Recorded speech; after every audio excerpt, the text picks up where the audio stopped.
So you'll know our continent really struggled during the COVID-19 pandemic. The rich world didn't make vaccine doses properly available to us, while our healthcare facilities struggled. Also at the moment, we're seeing huge impacts from climate change. Somalia having had long droughts and then floods as a result of this. This week, a big conference looking at issues around ethics, human rights and medical law is looking at all of these issues. The chair of the conference is Professor Sylvester Chima. He's the head of the program of Bio and Research Ethics and Medical Law at the University of KwaZulu-Natal. Professor Chima, good afternoon to you. What kind of issues are you looking at during this conference?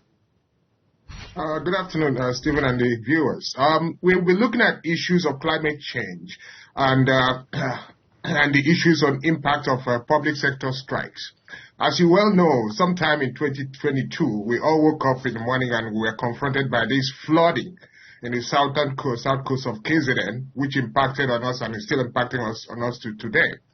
And these are kind of events, things that gave the impetus for us to do this kind of conference. A few years back, we also had droughts in Cape Town and surroundings. And some other events that are occurring, for example, we have had, flooding in Mozambique. Recently we had in the Ekurhuleni issues of cholera outbreaks and things. All these are impacts and evidence of the impact of climate change in the environment. And this is why we brought it as a topic at the Africa Health Congress this year. You talk about public sector strikes, and I remember so clearly moments during the last big public sector strike where you had members of a healthcare union stopping patients from going into hospitals. And I realize that healthcare workers feel strongly and should be paid more money. Some things just seem to me to be obviously unethical. I don't know how you see it. No, it's not about, we don't support that. We don't support, when we talk about public sector strike, it's actually, a strike is a mechanism to break, how will I say, when labor negotiations between the employer and employee have reached an impasse. Now people embark on strikes to try and break the impasse. And this is not something that is limited to South Africa. Very recently in San Francisco in the U.S., healthcare workers are going on strike because of, not necessarily because of salary, but because of conditions of service. There are many issues that lead to strikes in the healthcare sector. One of them is inadequate service delivery, in the sense that there's not enough equipment to actually provide the services that are needed. In terms of policy, some of the policies are not, they're anti-healthcare. In other words, they don't help the healthcare workers to actually deliver the service they need to deliver. So there are many factors that lead to strikes, but we certainly don't encourage people that when they are on strike, they should be stopping other patients, or that patients should be stopping picketers from entering their place of work. Strike is just designed as a mechanism for people to break the deadlock so that people can go back to negotiation. There's so many ethical issues around climate change. So we find that it's usually poorer people in poorer regions of the world who suffer. Look at what's happening in Somalia, the Horn of Africa, and the Sahel at the moment. And that's also as a result of what the rich world has done. They industrialized first. I don't know if the rich world really sees it like that or understands that. The problem of climate change is a global phenomenon. It doesn't only affect the poor, it also eventually will affect the poor people in rich countries. So it's not a question of only Somalia. It also affects the indigent or vulnerable populations of rich countries, in the sense that they're less able to deal with the impact of climate change. Now, climate change leads to a lot of things. One of the most common things is that, for example, it can lead to flooding, which will impact on crop development. It can lead to desertification, in other words, drought, which leads to, again, impacts on the ability of people to feed themselves, which is part of leads to poor nutrition. So this is not something that is only impacting on poorer countries. But the problem here in the ethics of it is that the major countries, or the more developed countries of the world, have been the major polluters, or the people who have actually created the greatest impact or release of greenhouse emissions, which are impacting on climate change. While countries in Africa, for example, which are less able, we are not very industrialized, so we have not really impacted. We only have about 4% of the input, but we suffer most of the consequences because we are less able to deal with the issues that arise because of this climate change. So the ethics of it, there are many aspects to looking at the ethics of it. The ethics of it is that some people say that polluters should pay. People who pollute the more should pay more to ameliorate effects of climate change.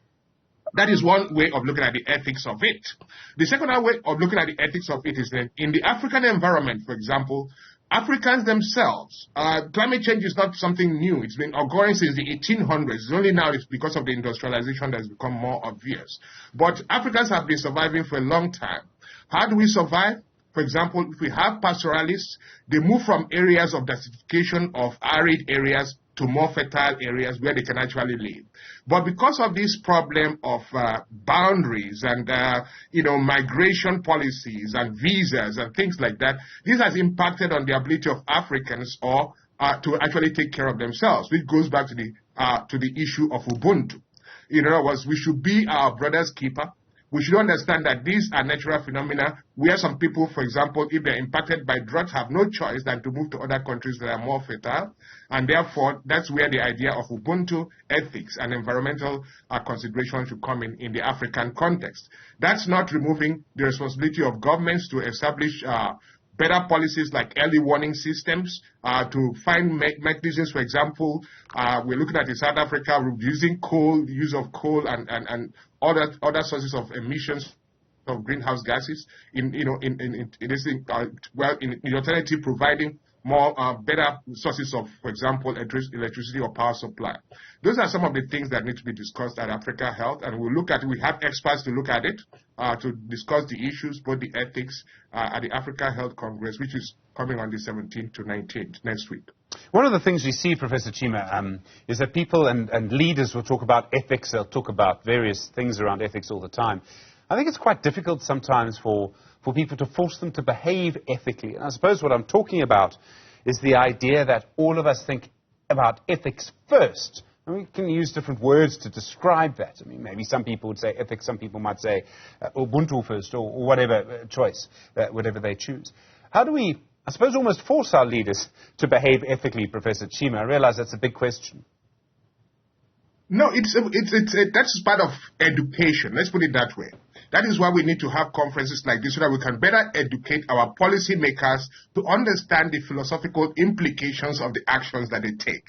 We also have to educate the general public and the healthcare providers or healthcare users, for example, to understand the ethical underpinnings. For example, when we talk about ethics, people don't understand how ethics comes into climate change because they think, somebody is, releasing greenhouse gases, therefore there's nothing ethical about that. But the ethics is that how do we manage it? Because we can look at it ethically. Ethics is about looking for a right and wrong way of dealing with a particular situation. Now, we need power.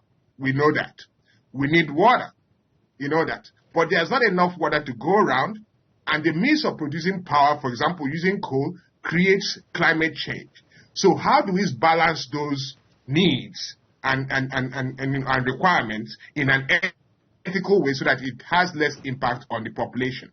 So it requires us those who know, philosophers, ethicists, healthcare workers, to educate those who are less knowledgeable. That's why we need conferences like this, like Africa Health, to be able to explain some of the issues underlying these